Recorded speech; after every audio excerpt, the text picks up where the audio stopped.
ইরানে মুদ্রাস্ফীতি ভয়াবহ আকার ধারণ করায় এবং জীবনযাত্রার মান অস্বাভাবিকভাবে বেড়ে যাওয়ার কারণে এর প্রতিবাদ জানিয়ে গেল ডিসেম্বরে বিক্ষোভে নামে দেশটির ব্যবসায়ীরা। এরপর এতে যোগ দেয় সাধারণ মানুষ। কয়েকদিনের মধ্যেই এই বিক্ষোভ পুরো ইরান জুড়ে ছড়িয়ে পড়ে। বিক্ষোভ দমনে কঠোর পদক্ষেপ গ্রহণ করে ইরানি কর্তৃপক্ষ। বন্ধ করে দেওয়া হয় ইন্টারনেট সংযোগ। ইরানে বিক্ষোভ ছড়িয়ে পড়ার পর বিক্ষোভকারীদের রক্ষায় কঠোর হুঁশিয়ারি দেন মার্কিন প্রেসিডেন্ট ডোনাল্ড ট্রাম্প। তিনি ইরানি শাসকদের উদ্দেশ্যে বলেন, যদি বিক্ষোভকারীদের গুলি করা হয় তাহলে তাদের রক্ষায় যুক্তরাষ্ট্র তেহরানে হামলা চালাবে। ট্রাম্প এমন হুঙ্কার দেওয়ার পর বিক্ষোভকারীরা আরও ভয়াবহ তাণ্ডব চালায় এবং বিভিন্ন স্থাপনায় ধ্বংসাত্মক কার্যক্রম চালায়। তবে ট্রাম্প তেহরানে হামলার হুমকি দিলেও এখনও হামলা চালায়নি। এর কারণ হিসেবে বলা হয়েছে, ইরানের সঙ্গে যুক্তরাষ্ট্রের যে কোনো ধরনের সামরিক সংঘাত সৌদি আরবের অর্থনীতিকে ব্যাপক ক্ষতিগ্রস্ত করতে পারে। এমন আশঙ্কায় রিয়াদ ওয়াশিংটনের সঙ্গে কূটনৈতিক তৎপরতা শুরু করেছে। পাশাপাশি ইরানের সর্বোচ্চ নেতা আয়াতুল্লাহ আলী খামিনিকে লক্ষ্য করে কোনো হামলা হলে তা সৌদি আরবের অভ্যন্তরীণ পরিস্থিতিতেও নেতিবাচক প্রভাব সৃষ্টি করতে পারে বলে উদ্বেগ জানিয়েছে দেশটি। এদিকে ইরানের সরকার বিরোধী বিক্ষোভে এ পর্যন্ত 2000-এর বেশি মানুষ নিহত হয়েছে বলে রয়টার্সের এক প্রতিবেদনে বলা হয়েছে।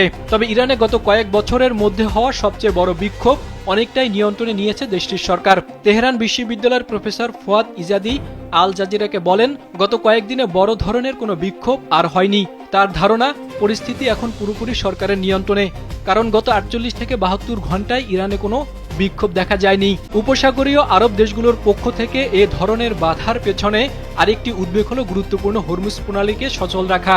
ইরান ও আরব দেশগুলোর মধ্যবর্তী এই সংকীর্ণ জলপথ দিয়ে বিশ্বব্যাপী মোট জ্বালানি তেলের প্রায় 1/5 পরিবাহিত হয়। ইরানে হামলা হলে তেলবাহী জাহাজ চলাচল ব্যাহত হওয়ার আশঙ্কা রয়েছে, যা বৈশ্বিক জ্বালানির বাজারে মারাত্মক অস্থিরতা সৃষ্টি করতে পারে। সৌদি আরব, কাতার ও ওমান স্পষ্টভাবে হোয়াইট হাউসকে জানিয়েছে, ইরানের রাজনৈতিক ব্যবস্থা উচ্ছেদের কোনো চেষ্টা হলে জ্বালানির বাজার অস্থিতিশীল হয়ে পড়বে, যার নেতিবাচক প্রভাব শেষ পর্যন্ত যুক্তরাষ্ট্রের অর্থনীতিতেও পড়বে। মার্কিন প্রেসিডেন্ট ডোনাল্ড ট্রাম্প ইরানে হামলা চালানোর হুমকি দিয়েও থেমে গেছেন। কেন তিনি ইরানে হামলা চালানোর দুঃসাহসিকতা দেখাচ্ছেন না, তা নিয়ে বিভিন্ন মহলে চলছে নানা জল্পনা কল্পনা। বিশ্লেষকরা বলছেন, ভেনেজুয়েলায় হামলা চালানো যুক্তরাষ্ট্রের পক্ষে যতটা সহজ হয়েছে, ইরানে হামলা চালানো ততটাই কঠিন। তবে ইরানে হামলা না চালানোর পেছনে যুক্তরাষ্ট্রকে ঠেকিয়ে রেখেছে কয়েকটি আরব দেশ। এতে রয়েছে মধ্যপ্রাচ্যের প্রধান অর্থনৈতিক শক্তিশালী দেশ সৌদি আরব, কাতার ও ওমান।